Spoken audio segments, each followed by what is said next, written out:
Human trafficking gang కేసులో కీలక పురోగతి సాధిస్తున్నామన్నారు విశాఖ పోలీస్ కమిషనర్ రవిశంకర్. విదేశాల్లో ఉద్యోగాల పేరుతో జరిపే కార్యకలాపాలను రిజిస్ట్రేషన్ చేసుకొని నిర్వహించాలని ఆయన సూచించారు. ఇక మానవ అక్రమ రవాణా గ్యాంగ్ వెనుక ఉన్న చైనా ముఠాను పట్టించుకుంటామని చెబుతున్న విశాఖ సిపి రవిశంకర్తో మా correspondent Naresh face to face. Operation Cambodia ఇప్పుడు సూపర్ సక్సెస్ అయింది. ఇది కేవలం ఇప్పుడు విశాఖపట్నం సంబంధించిన కేసు కాదు, ఇంటర్నేషనల్ లెవెల్లో ఒకవైపు ఇక్కడ విశాఖపట్నం పోలీసులు కేసు నమోదు చేసిన తర్వాత దీని ప్రకంపనలు అనేవి కాంబోడియాలో కనిపించాయి.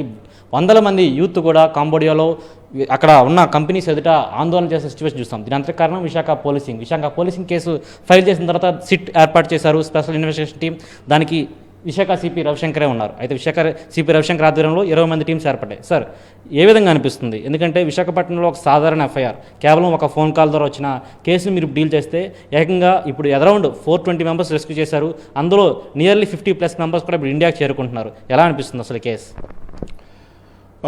ఈ కేసుని మంచి ఒక సిట్ ఏర్పాటు చేసి అన్ని కోణాల్లో దర్యాప్తు మొదలుపెట్టినాము. దీంట్లో ఫలితంగా ఇప్పుడు దాదాపు 150 మందిది పేర్లు వచ్చాయి.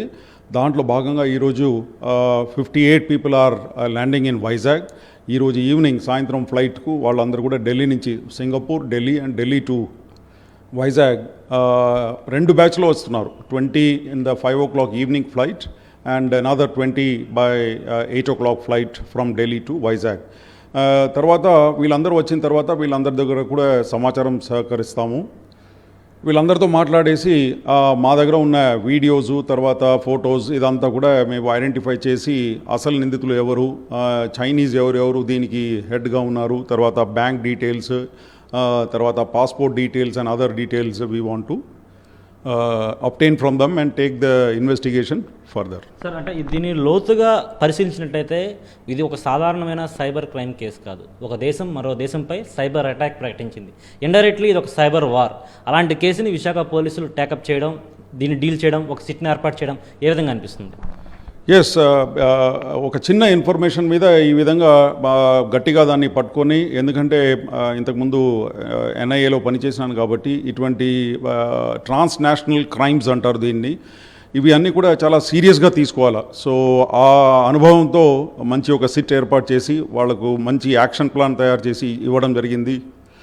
ఏ విధంగా ట్రాన్స్నేషనల్ క్రైమ్స్ని ఇన్వెస్టిగేట్ చేయాలని చెప్పి చిన్న గ్రూప్స్ అంతా కూడా ఏర్పాటు చేసి, ఒక గ్రూప్ పాస్పోర్ట్స్ మీద, ఒక బుక్ బ్యాంక్ ట్రాన్సాక్షన్ డీటెయిల్స్, ఇక్కడి నుంచి కంబోడియాలో ఏ అకౌంట్కి వెళ్ళింది, అక్కడి నుంచి ఏమైందని చెప్పేసి దీనికి సంబంధించిన రిక్వెస్ట్లు అన్నీ కూడా ఇప్పుడు మ్యూచువల్ లీగల్ అసిస్టెన్స్ ట్రీటీ ద్వారా, లేకపోతే ఎగ్మౌంట్ అని ఒక గ్రూప్ ఆఫ్ కంట్రీస్ ఉన్నాయి, ఆ రిక్వెస్ట్ ఫర్ ఫైనాన్షియల్ ఇంటెలిజెన్స్, ఇవి అన్నీ కూడా ఇప్పుడు సహకరిస్తాము. దీనికి సంబంధించిన కరస్పాండెన్స్ అన్నీ కూడా జరుగుతుంది. తర్వాత ఇటువంటి సంఘటన జరగకుండా ఉండాలంటే ఏం చేయాలని చెప్పేసి కూడా దీని మీద ఒక ప్రణాళిక తయారు చేస్తాము. తర్వాత ఈ ఇల్లీగల్ ఏజెంట్స్ ఎవరైతే ఉన్నారో వాళ్ళందరికీ కూడా ఒక ట్రైనింగ్ ప్రోగ్రామ్ అన్నీ కూడా ఏర్పాటు చేసేసి పద్ధతి ప్రకారంగా రిజిస్టర్ చేసుకొని ఏదైనా చేస్తే బాగానే ఉంటుంది.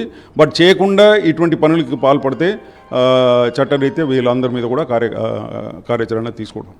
రైట్, ఇది పరిస్థితి పూర్తి స్థాయిలో మనం చూసాము. విశాఖ సిపి రవిశంకర్ ఒకటే చెప్తున్నారు, ఎవరైతే ఈ ఇల్లీగల్ ఏజెంట్స్ ఉన్నారో, అదేవిధంగా బయట దేశాలకు క్రూని పంపిస్తున్నారో అలాంటి వారిపై తగిన చర్యలు తీసుకుంటామని, అదేవిధంగా మేము ఇప్పటి వరకు 50 మంది సురక్షితంగా కాంబోడియా నుంచి ఇప్పుడు విశాఖపట్నం తీసుకొస్తున్నాం కూడా వాళ్ళతో కూడా పూర్తిగా చర్చించి ఇంకెంతమంది గ్యాంగ్లో ఇన్వాల్వ్ అయినారని పూర్తిగా కూడా తెలుసుకున్న ప్రయత్నం అయితే చెప్తున్నారు. అయితే పూర్తిగా ఇంకా విశాఖ పోలీసులు ఈ కేసులో ఆపరేషన్ కాంబోడియా సూపర్ సక్సెస్ చేసినట్లుగా తెలుస్తుంది. వీడియో జర్నలిస్ట్ శంకర్తో నరేష్, సాక్షి టీవీ, విశాఖపట్నం నుంచి.